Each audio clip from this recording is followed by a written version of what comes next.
60 सुटला या मैदानातला आणि 60 मध्ये एक जण बाद झाला. आता इकडे आड्याल चौघात सुंदर अशी लढत चालवली. कोण होणार 60वा गट विजेता. अतिशय सुंदर अशी लढत चालू आहे. डोळ्याचं पारण फिटणारी गाडी पोहते. अतिशय सुंदर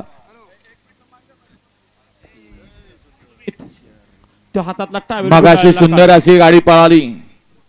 आई गावदेवी प्रसन्न रिया जयेश पाटील सोनारपाडा, साहिल विजय पाटील सोनारपाडा, सरपंच रणजित लोखंडे ढवळ आणि चैतन्य पाटील 50-50 सोनारपाडा यांचा उज्जैन पळाला आणि त्याच्यासोबत हॉटेल दक्कन पठार नसरापूरकरांचा शिव पळाला.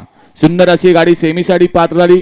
त्याबद्दल आई गावदेवी प्रसन्न रिया जयेश पाटील, साहिल विजय पाटील, चैतन्य पाटील आणि सरपंच रणजित लोखंडे ढवळ सोनारपाडा यांच्याकडून या ठिकाणी ड्रायव्हरसाठी 1000 रुपयाचा इनाम आहे आणि समालोचन करताना 500चा इनाम आहे. ड्रायव्हर या ठिकाणी आपलं बक्षीस घेऊन जा. गट क्रमांक